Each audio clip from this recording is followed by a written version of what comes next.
For the Beaver Radio Network, I'm Kelly Schultz. Joining me from the BSU Cross Country Team is Jolynne Denman. And first of all, Jolynne, I had a chance, I was doing a little research and digging on the BSU website for cross country. I looked up your bio and noticed you lettered and were the captain of your wrestling team at Cloquet Esco High School. Explain, how did you get involved in wrestling? My dad was the head coach for Cloquet Esco Wrestling for, I want to say, 7 years. And I basically grew up around wrestling because he would bring my little sister, my little brother, and I to the practices, and I would always see the guys practice. And there was a little kids practice that would happen after the high school practices.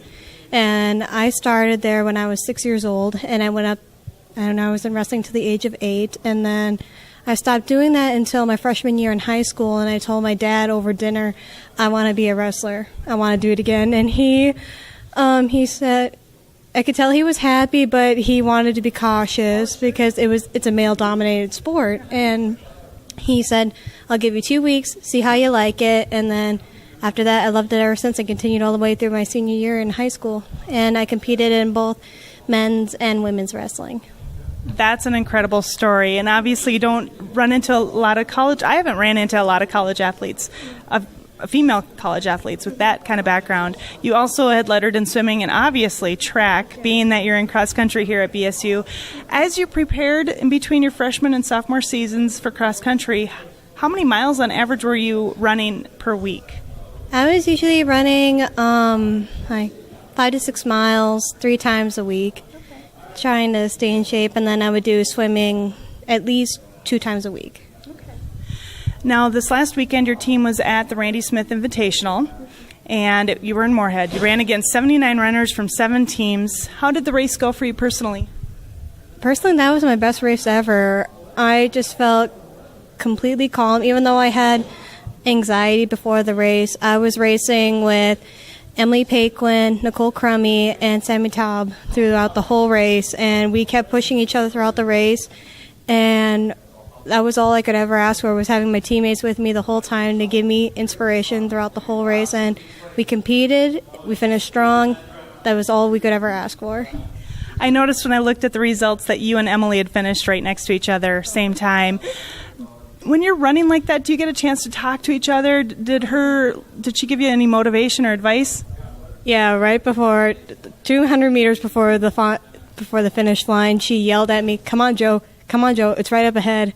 And all I could think about was like, can I seriously do this? And I was like, if Emily can finish strong, I can do it strong. So I sprinted, and it was a really tight finish, and all I could think was, oh my gosh, who was ahead? And it was really good. Well, I noticed Samantha also finished not very far behind you guys. Is it typical that as a team you run in kind of a pack until you get close to the finish line and then break away?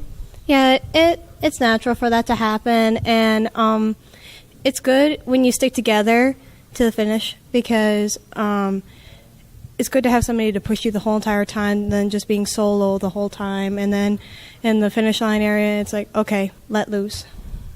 Well, you have a sophomore teammate, and Emily Turner, who has been pacing your team this season and obviously taking first in your first meet and then 25th this past weekend. How much does her speed help pace and push your team? It's definitely, her pace is definitely good for us because she goes off and we judge whether or not we can keep up with her. And she's definitely a good pacer because we all want to keep up with her. We want to be right behind her. And she's definitely a good pacemaker, and we definitely enjoy having her around.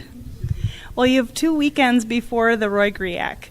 How are you planning on preparing for that? Do you kind of take a couple of days to kind of take it a little bit slower and then kind of get back into things, or do you guys just hit the road running right away? That depends with Hogan's thinking, and I'm thinking with him right now we're just going to go out and do it. And a few of us runners have experience with GRIAC from last year because we went there 2 times, so we know what to expect with GRIAC. And with the freshmen, they have no experience, so we are basically just telling them how it's going to run, and hopefully it helps them in the long run. Now, the GRIAC, is that the one where you get so many teams and so many different levels, and it's kind of a bit intimidating for those younger girls on your team? How do you help them? What kind of advice do you give them? Just go forward. Just keep going strong. Don't let up. Don't start off too fast because you'll burn out halfway through the race, but just pick one of your teammates who you know you can stick with through the whole race. Stick with them, and don't try and trip anybody. It's the worst when you have to hurdle over somebody. I had to do that twice last year. It was not fun. Yeah.